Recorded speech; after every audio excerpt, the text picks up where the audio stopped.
네, 오늘 요한복음 8장 우리 강의를 이어가겠습니다. 나는 처음부터 너희에게 말하여 온 자니라. 여러분, 지금 예수님은 어디에 서 계시냐면은 빛의 축제가 있었던 여인의 뜰에 지금 서 계십니다. 여인의 뜰에 서 계시면서 나는 세상의 빛이다 라고 예수님이 이렇게 증거를 하셨죠. 자, 그러자 그 말씀을 듣고 예수님께 나오기보다는 어떤 유대인들은, 여전히 어둠 가운데 있던 유대인들은 그 예수님의 증거에 대해서 다시 반박하기 시작을 합니다. 왜냐하면은 율법에는 증거를 하려면은 2명 이상이 있어야 돼요, 증인이. 근데 이들이 하는 이야기는 예수님 당신이 내가 세상의 빛이다라고 증거하는 그 증거는 당신이 혼자 말하기 때문에 참 증거가 아니다라고 유대인들이 예수님께 공격을 하는 거죠. 자, 그러한 내용이 오늘 19절 앞서 있던 13절부터 18절까지 내용입니다. 그런데 예수님께서 그들을 향하여서 오늘 요한복음 8장 17절 18절에 이렇게 이야기를 하죠. 우리 같이 한번 읽어보겠습니다. 시작. 두 사람의 증언이 참되다 기록되었으니 내가 나를 위하여 증언하는 자가 되고 나를 보내신 아버지도 나를 위하여 증언하시느니라. 예. 유대인들은 예수님 당신이 혼자 말하기 때문에 그 증언을 받아들일 수가 없다 이야기를 하지만은 예수님 하신 말씀은 내 증언은 내가 증언하지만 나만 하는 것이 아니라 나를 보내신 자도 그에 대해서 증언을 하신다고 이야기를 하십니다. 그리고 요한복음 전후를 살펴보면은 그 나를 보내신 하나님이 예수님과 늘 함께 하신다고 말씀하시죠. 오늘 하시는 말씀, 예수님이 하시는 말씀은 하나님께서 나를 보내셨을 뿐만 아니라 하나님이 지금도 나와 함께 계시면서 증언하시기 때문에 내 증거는 참이다라고 예수님 말씀하시는 것입니다. 자, 그런데 반대를 위한 반대를 하듯이 유대인들이 절대 지지 않습니다. 19절에 이렇게 나와 있어요. 19절 같이 읽어볼까요? 시작.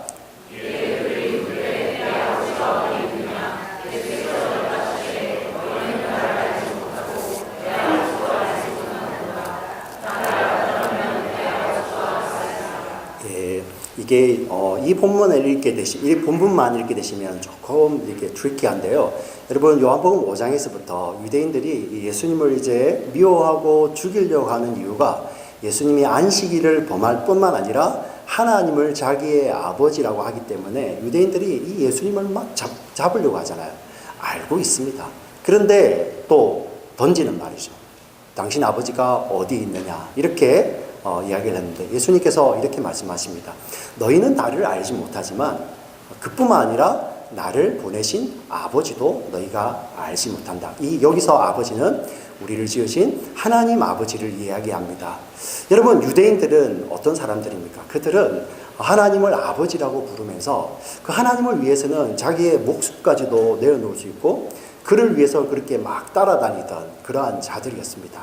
그런데 그들에게 우리 예수님이 유대인들에게 바리새인들로 대표되는 유대인들에게 너는 그 아버지를 알지 못한다 했을 때 유대인들 마음에 얼마나 반감이 일었겠어요. 분노가 일었겠습니까? 이렇게 잘 이해 안 가시는 분들 위해서 좀 쉽게 설명을 드리면 여러분들 우리 젊은 학창 시절에 공부할 때 막 공부하려고 했는데 엄마가 오셔가지고 왜 공부 안 하고 뭐 하노? 이러면은 공부하려고 하는데 엄마가 공부 안 하고 뭐 하면 바로 펜을 놓아버리잖아요. 그죠? 하려고 했는데. 왜? 이런 관계에서도 이 정도인데요. 이거는 그런 차원이 아니거든요. 나는 우리 하나님 아버지를 위해서 목숨을 걸었다고 생각하는 이 유대인들에게 아버지를 모른다고 하니 막 속에서 분노가 일어나는 거죠. 근데 오늘 20절에 보니까 이 말씀은 성전에서 가르칠 때에 헌금함 앞에서 하셨으나 잡는 사람이 없으니 이는 그의 때가 아직 이르지 아니하였음이라. 우리 서두에 예수님이 지금 여인의 뜰에 서 계신다고 했지 않습니까? 빛의 축제가 있었던 그 여인의 뜰에는 헌금개가 13개가 있어요. 그래서 여러분 누가복음에 보면은 여인이 헌금하러 2렙돈 들여놓은 것이 바로 여인의 뜰까지입니다. 지금 예수님이 거기에 계신 거죠. 그리고 거기에는 바로 근처에 사내들인 공회가 모이는 오늘 이 유대인들, 예수님을 대항하는 유대인들의 가장 이렇게 우두머리 기관이죠. 그들이 모여 있는 곳이 바로 옆에 있어요. 가까이 있습니다. 그래서 그들의 힘이 강할 때예요.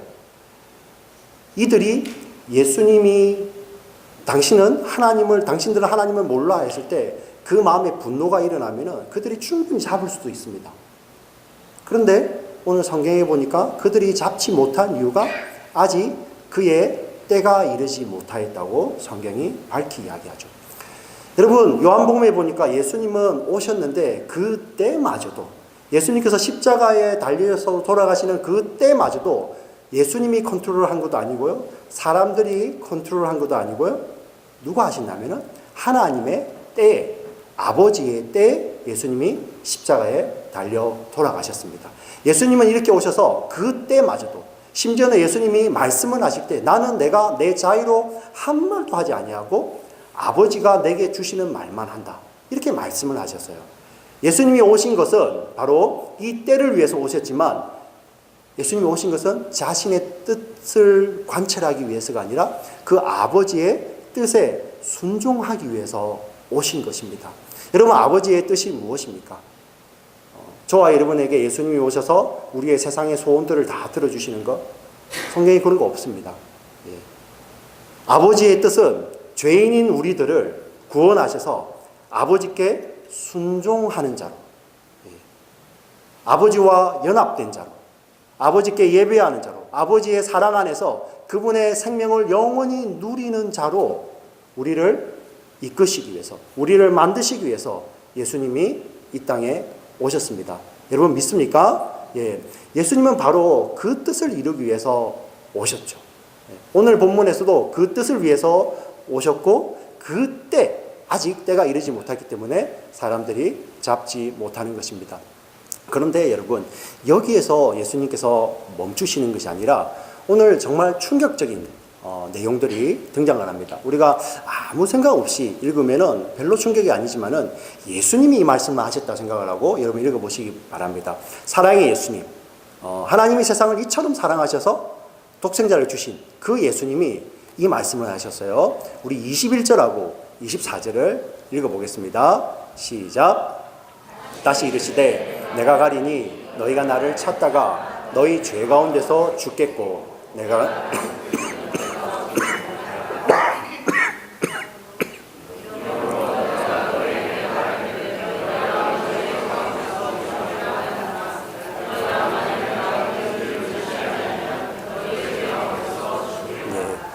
여러분, 이 짧은 두 절 가운데서 예수님께서 3번이나 말씀하신 것이 나와요. 제가 한 말도 아니고요, 다른 누가 한 말도 아닙니다. 예수님이 직접 하셨어요. 여러분, 무엇입니까? 너희가 죄 가운데 죽으리라. 예수님이 하셨어요. 여러분, 성경에서 처음 보시는 분들 계시죠? 예. 예수님이 너희가 죄 가운데 죽으리라. 여러분, 왜 예수님이 이 유대인들에게 이렇게 말씀을 하시는 것입니까? 여러분, 유대인들은 어떤 사람들이냐면은 그들은 하나님의 말씀인 토라, 율법이 있는 자들이에요. 그리고 그들은 죄를 용서받을 수 있는 제사를 하나님께서 주셨습니다. 그리고 그 약속의 표시로 할례를 주셨잖아요. 예, 그들입니다. 그래서 그들은 죄와는 전혀 상관없이 하나님의 언약을 따라서 그들은 영원히 그 하나님의 주신 복을 누리고 살 줄로 그들은 알고 있었습니다. 그런데 그들을 향하여서 예수님이 너희가 죄 가운데 죽을 것이다, 이렇게 말씀하시는 것입니다. 예수님의 이 말씀의 진위는 도대체 어디에 있는 것입니까? 여러분, 요한복음을 읽어보시면은 유대인들이 사실 그렇게 무엇을 그렇게 잘못했습니까? 유대인들이 뭐 죄를 짓는 것이 기록이 되어 있습니까? 유대인들이 나쁜 짓 하는 것이 기록되어 있습니까? 여기서 말하는 바리새인들, 서기관들은 정말 여러분들, 우리는 상상도 할 수 없는 그런 종교적으로 엄격한 사람들입니다. 수양이 된 사람들입니다. 도덕적으로도 너무나도 깨끗한 사람들입니다. 우리가 보기에는요. 예.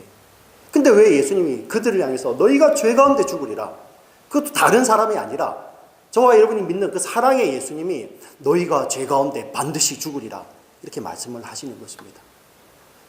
왜 그렇죠? 예수님의 빛은 그들의 외모만을 보는 것이 아니라 그들의 내면, 본질을 지금 보고 있습니다. 실제로 그들은 이 토라를, 율법을 완벽하게 외향적으로 지켰습니다. 그러나 그들이 그 율법을 지키는 것은 그 율법을 지킴으로 말미암아 하나님의 생명을 누리고 하나님께 영광을 누리고 하나님의 속성과 성품이 묻어나오는 삶이 아니라 자신의 옳음을 증명하기 위해서 율법을 지키고 있죠. 그렇기 때문에 그것을 지키지 못하는 자들을 만날 때는 가차없이 정죄해 버리는 것입니다. 여러분, 왜 이러한 일들이 그들 삶 속에 일어납니까? 그리고 비단 이것이 유대인뿐에게만 일어나겠습니까? 저와 여러분은 어떻습니까? 바로 이 현상이, 이러한 증상들이 죄인된 사람들의 특징이라는 것입니다. 우리가 여러분 이것은 잊으면 안 됩니다. 죄라는 것이 거짓말 한번 하고 옆에 사람과 한번 싸우고 그냥 새치기 한번 하고 그런 것을 그런 것도 물론 죄된 행위죠. 근데 성경이 말하는 죄는 그것이 아니에요. 본질적인 것을 이야기하고 있습니다. 우리가 이것을 잊으면 안 됩니다. 우리 사람은, 저와 여러분은 하나님의 형상을 따라서 우리를 지으셨죠. 왜? 하나님을 예배할 수 있도록, 하나님과 교제할 수 있도록 그분의 속성과 성품을 나누어 주셨습니다. 그래서 우리가 피조물로서 하나님께 순종함으로 말미암아 하나님께 예배를 드릴 수 있고 그분의 속성과 성품 안에서 우리가 안식하고 생명을 누리는 이러한 복된 삶을 영원히 누릴 수 있도록 우리를 하나님이 지으셨죠. 그런데요, 여러분, 그게 깨어지는 것이 어디입니까? 우리는 그렇게 피조물로 지음받았습니다. 하나님의 생명을 받아서 누려야 돼요. 그리고 그것을 나누어야 됩니다. 그게 생명 반응입니다. 그런데 에덴에서, 아무것도 부족함이 없는 그 에덴에서 사람은 네가 하나님처럼 되리라는 그 게임에 내가 하나님처럼 되고자 선악과를 먹어버리죠. 그게 바로 죄라는 것입니다. 근데 그 죄가 얼마나 무서운지 여러분 잘 아시지 않습니까? 죄가 들어오기 전에 아담은 하와가 지어졌을 때 와우! 제가 이렇게 하면 안 되는데 혹시 기침할까봐 내 뼈 중에 뼈요 내 살 중에 살이라. 얼마나 기뻤으면은 마치 여러분 이거 잘 보셔야 됩니다. 하나님이 우리에게 나눠주고 싶은 그 교제의 기쁨을 아담이 그대로 표현하고 있는 거예요. 하나님이 이 인간들을 지으셨을 때 그 기뻐했던 그 기쁨을 아담이 하와를 바라보면서 그대로 기뻐합니다. 와우, 내 뼈 중에 뼈요 내 살 중에 살이라. 그런데요, 하나님처럼 되었을 때, 자기가 하나님의 자리에 올라서고 주인이 되었을 때 어떤 일을 벌립니까? 첫 번째 마디가 하나님 당신이 지어서 준 저 여자가 줌으로 내가 먹었습니다. 이게 자기가 주인된 삶의 증상입니다. 정죄하죠. 판단하죠. 여기서 멈추지 않습니다. 바로 3장에서 4장을 넘기면은 인류 첫 번째 형제가 등장합니다.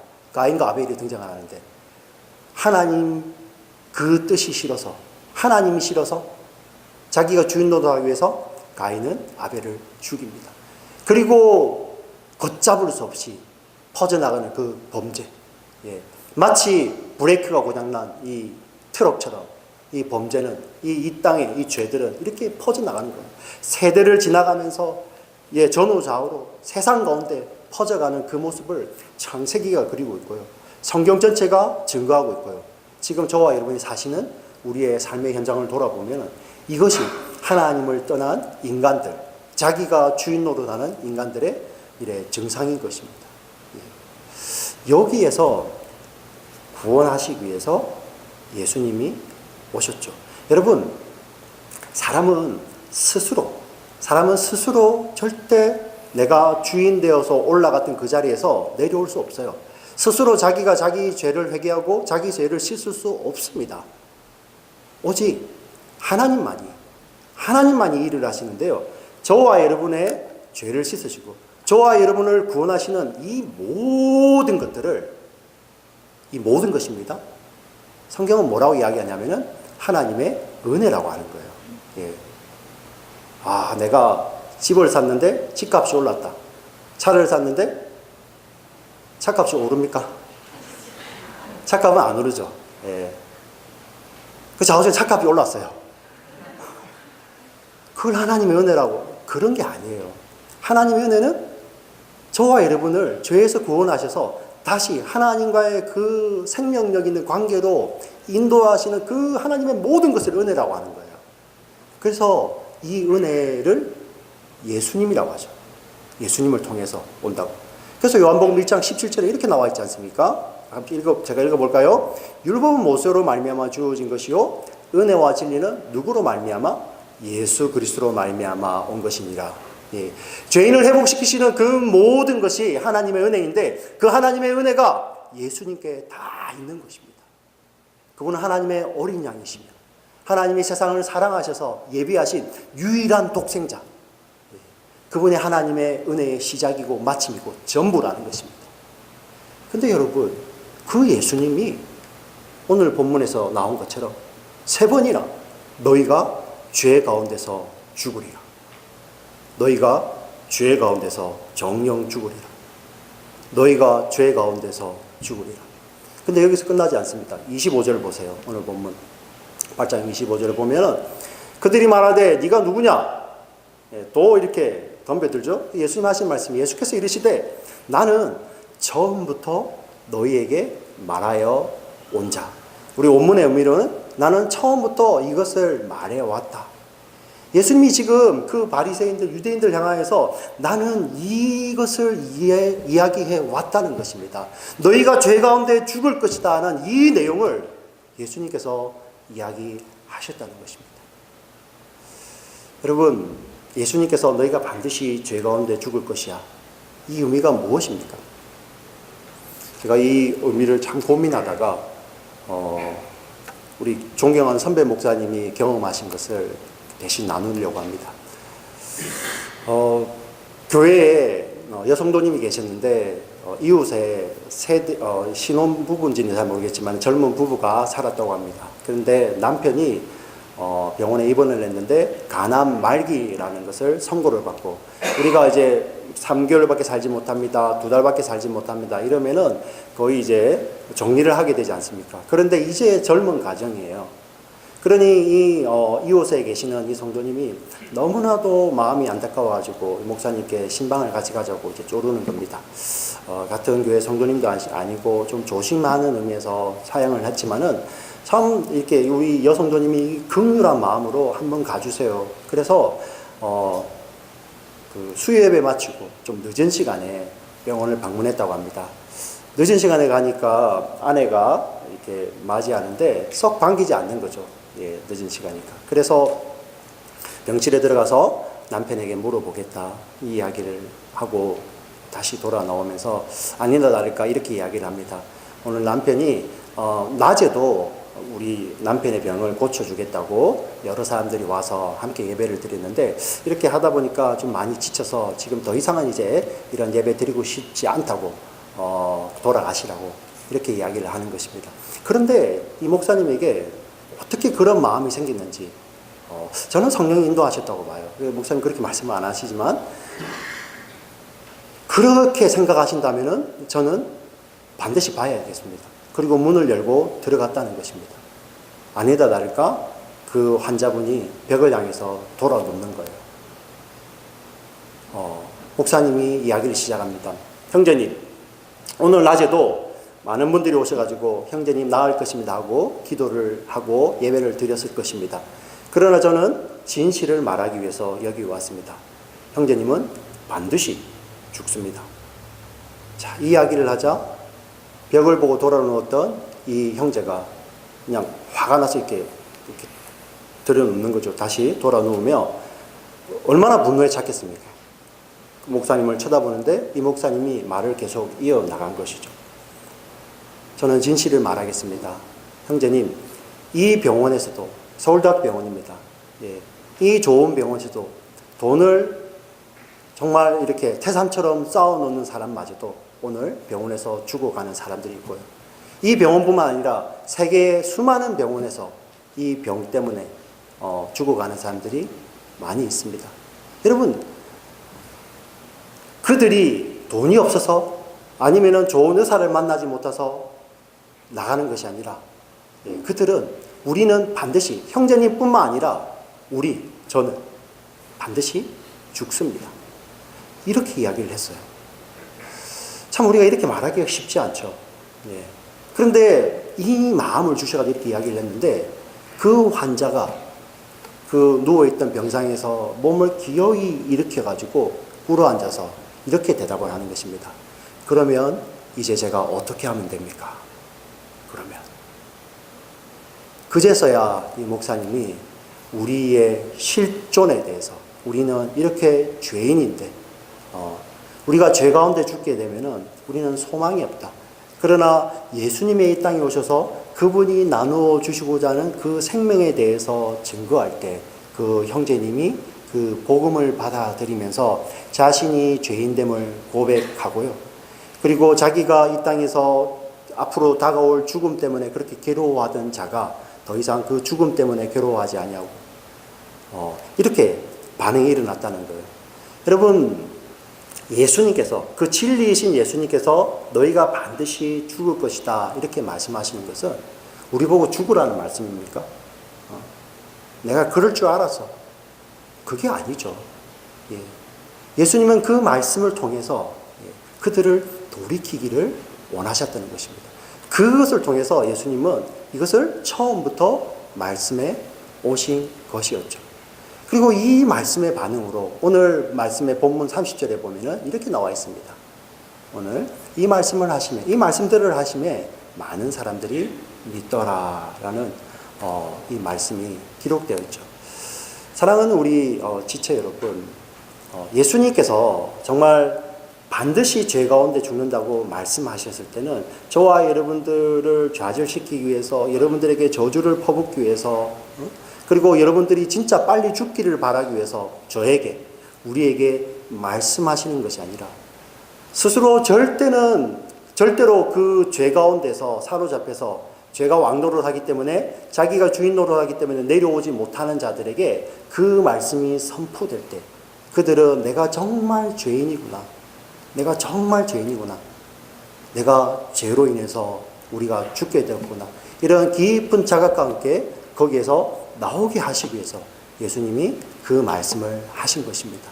여러분, 오늘 본문에 내가 처음부터 이것을 말하여 왔다고 하신 그 예수님은 요한복음 본문에서뿐만 아니라 성경 전체에서도, 성경이 이야기하는 것은, 에베소서에 말씀하시는 것은 이 우주가 지어지기 전부터 하나님은 말씀하셨습니다. 이렇게 말씀하셨습니다. 바로 요한복음 3장 16절에 나와 있죠. 여러분, 하나님이 세상을 이처럼 사랑하사 독생자를 주셨으니 이는 그를 믿는 자마다 멸망하지 않고 영생을 얻게 하려 하심이라.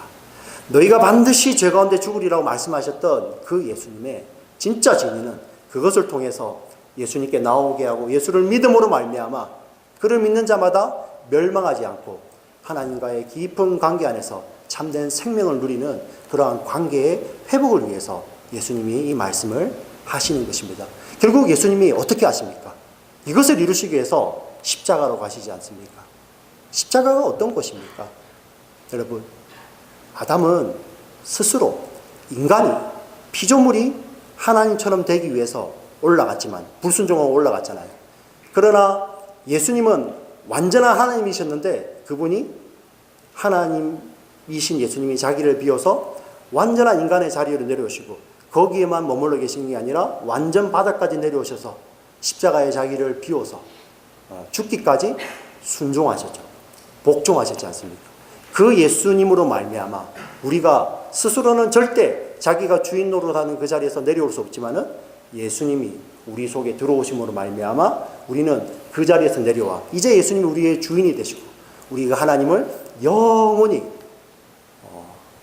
우리의 영원한 생명의 주요, 구원의 주요, 은혜의 주로 예배할 수 있는, 교제할 수 있는 그러한 자리로 우리를 이끌어 가시는 것입니다. 아멘입니까? 예, 이 예수님이 저와 여러분에게 오늘도 말씀하십니다. 너희가 죄 가운데 죽으리라. 그러나 그렇게 말씀하셨던 주님이 하나님이 세상을 이처럼 사랑하사 독생자를 주셨으니 이는 그를 믿는 자마다 멸망하지 않고 영생을 얻게 하려 하심이니라. 이렇게 이 우주가 만들어지기 전에도 예수님 안에서 이렇게 말씀하셨다는 것입니다. 사랑하는 우리 지체 여러분, 지금 이 영생을 누리면서 여러분 이런 귀한 생명을 누리고 계신 분들 계십니까?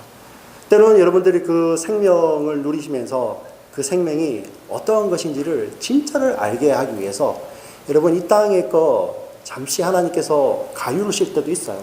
예, 건강도 가리울 때도 있고요. 때로는 여러분들 아주 어려운 관계 가운데로 몰아넣기도 하십니다. 때로는 정말 좌절하는 그런 순간까지 가기도 합니다. 예. 근데 여러분, 거기에서 자기가 주인 노릇하는 자들은 그것이 시작이 되면은 걷잡을 수가 없습니다. 예. 자기와 다른 자, 실수하는 자를 바로 정죄하게 되고요. 그리고 자기를 조금 힘들게 하면은 그것을 못 견뎌합니다. 예. 자기를 모욕한다고 생각을 하고, 자기의 자존심을 건드린다면은 못 견뎌하지만은 예수님이 거기에서 우리를 건져내시죠. 예. 그래서 정말 내가 나를 의지하고 사는 것이 아니라 예수님을 의지하여서 하나님이 내 생명이시구나. 이런 자리로 우리를 인도하시고 그런 자들을 모으셔서 교회를 부르시고 공동체를 모으셔서 우리 하나님께 예배하며 그러한 교제의 기쁨을 누리는 그 자리로 인도해 가시는 것입니다. 오늘 우리 찬양할 때도요. 정말 비전 찬양했지 않습니까? 그걸 부를 때마다 저는 감격입니다. 우리 성도님들 이렇게 같이 기도하며 부르면서 저는 기도합니다. 여기에 계신 분들 한 사람도 빠짐없이 우리가 정말 주님의 은혜 가운데서 주님 다시 오실 때 감격하여서 예배하는 자들이 됐으면 좋겠다. 이렇게 기도합니다. 그런데 그것은 바로 주님께서 너희가 죄 가운데 죽으리라는 그 말씀이 나에게 큰 울림이 되며 정말 나가 주인 노릇하는 곳에서 나는 반드시 내려와야 되는구나. 이런 죄의 자각이 일어난 자들만이 그 자리에 간다는 것입니다. 예. 사랑하는 우리 지체 여러분, 정말 말씀 안에서 다시 한번 초대합니다. 여전히 죄 가운데 여전히 내가 주인 노릇하시는 분 계십니까? 이 예수님이 여러분에게 말씀하지 않습니까? 내가 너를 위해서 십자가 지기 위해서 이 땅에 왔다. 그 말씀이 여러분들에게 빛이 되어서 그 자리에 내려오시고요. 지금 그 기쁨을 누리신 분들 계십니까? 정말 공동체 안에서 그러한 삶을 나눔으로 말미암아 예수 믿는 참된 기쁨이 어떤 것인지를 우리 공동체 안에서 나누시며 여러분들이 어느 곳에 속해 있든지 그곳에서 정말 예수를 믿는다는 것에 참 이 기쁨과 관계 안에서 이 복이 어떤 것인지를 여러분 주변의 사람들하고 귀하게 나누시는 저와 여러분 되시기를 주의 이름으로 간절히 축원합니다. 아멘. 살아계신 하나님 아버지 정말 감사합니다. 하나님 오늘 참 이 말씀 굉장히 어려운 말씀 우리 예수님이 3번씩이나 너희가 죄 가운데 죽으리라는 이 말씀이 예수님이 말씀하셨고 성경에 기록되어 있습니다. 하나님이 이렇게 거치는 말씀이지만은 이 말씀이 진리의 말씀이 되고 은혜의 말씀이 되어서 하나님 내가 혹시 주인 노릇하는 자들이 있으면은 이 말씀으로 말미암아 그 자리에서 내려오는 은혜가 있게 하여 주시고 하나님 또 이 말씀대로 지금 살아가는 자들이 있다면은 하나님 정말 더 은혜를 더하여 주셔서 하나님 주변 사람들에게 이 예수 그리스도의 생명의 풍성함을 더 나누며 증거하는 우리 교회 공동체가 될 수 있도록 주의 은혜를 더하여 주시옵소서. 하나님 참으로 감사합니다. 우리가 스스로 우리가 돌이켜서 하나님께 나아갈 수 없지만은 예수님의 오심으로 말미암아 우리가 하나님께 나아갈 수 있고 하나님을 아버지라 부르고 하나님을 영원히 예배할 수 있는 참된 교제의 기쁨 가운데 주시니 감사를 드립니다. 하나님 이 기쁨을 우리 공동체 안에서 하나님 우리가 속해 있는 어떤 곳에든지 기쁨을 나누며 증거하는 믿음의 공동체 될 수 있도록 우리의 믿음을 더하여 주시고 하나님의 은혜로 날마다 우리를 세워주시고 이끌어주시고 인도하여 주시옵소서. 예수님 이름으로 기도합니다. 아멘.